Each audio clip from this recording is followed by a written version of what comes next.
ఏపీలో కొత్త వ్యవస్థకు శ్రీకారం. మహిళలు, చిన్నారుల భద్రతకు శక్తి బృందాలు. అవును.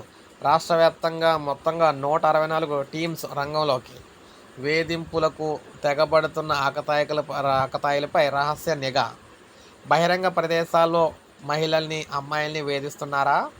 టీజింగ్‌కి పాల్పడుతున్నారా? వారిని వెంటాడుతూ ఇబ్బంది పెడుతున్నారా? ఫోన్, మెసేజ్, ఈమెయిల్, సామాజిక మాధ్యమాల వంటి వాటి ద్వారా అభ్యంతరకరమైన సందేశాలు పంపిస్తూ ఉన్నారా?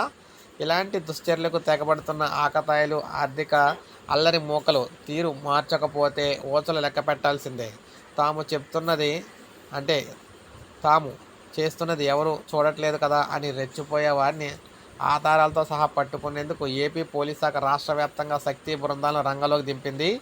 విజయవాడ, విశాఖపట్నం నగర కమిషనరేట్ల పరిధిలో 4 ప్రతి జిల్లా కేంద్రాలు 2, ప్రతి పోలీస్ సబ్ డివిజన్లో ఒక్కొక్కటి చొప్పున మొత్తంగా 164 శక్తి బృందాలను సిద్ధం చేసింది.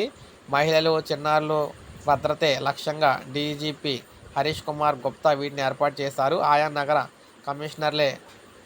కమిషనరేట్ల కమిషనర్లు, జిల్లా ఎస్పీలు, సబ్ డివిజనల్ డిఎస్పీలు పర్యవేక్షకులు పనిచేస్తూ ఉంటాయి. ప్రతి శక్తి బృందంలో ఒక ఎస్ఐ స్థాయి అధికారి నేతృత్వంలో 6 సిబ్బంది అయితే ఉంటారు.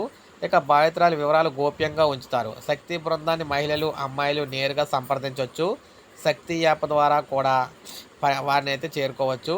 బాధితురాలి వివరాలను గోప్యంగా ఉంచి వారు ఎదుర్కొంటున్న సమస్యలను పరిష్కరిస్తారు. ఆత్మరక్షణ విధానాలపై శిక్షణ, చట్టపరమైన హక్కులు, చైతన్యం, సైబర్ నేరాలు బారిన పడకుండా అప్రమత్తంగా ఉంచినందుకు వారైతే అవగాహన కల్పిస్తారు. ఇక సివిల్ డ్రెస్లో తిరుగుతూ ఉంటారన్నమాట, నిఘా పెడుతూ ఉంటారు. మహిళలు, అమ్మాయిలపై ఏ ప్రాంతాల్లో ఎక్కువగా వేధింపులు చోటు చేసుకుంటున్నాయో ఈ హాట్స్పాట్లను గుర్తించి అక్కడ నిరంతరం బృందాలు అయితే గమనిస్తూ ఉంటాయి. శక్తి బృందాల్లోని సభ్యులు సివిల్ డ్రెస్లో తిరుగుతూ మహిళలపై వేధింపులు సంబంధించిన నిఘా పెడతారు.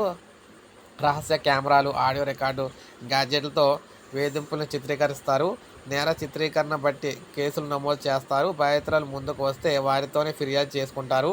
అత్యవసర పరిస్థితుల్లో ఉన్న మహిళలు, చిన్నారులు అక్కడ ఘటనలను సంబంధించి సత్వరం స్పందించి వారి రక్షణకు చర్యలు తీసుకుంటారన్నమాట. మహిళలు, చిన్నారులపై తీవ్రమైన నేరాలు జరగకుండా నిరోధించే సైన్యంగా ఈ బృందాలు అయితే పనిచేస్తాయి.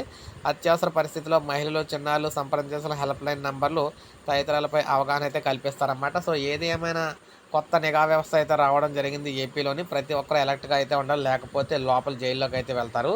సో ఇది ఒక కీలక పరిణామం అని చెప్పుకోవచ్చు ఏపీలోని. ఒక లైక్ చేయండి, సబ్స్క్రైబ్ చేసుకోండి, మన ఛానల్ సబ్స్క్రైబ్ చేసుకోండి.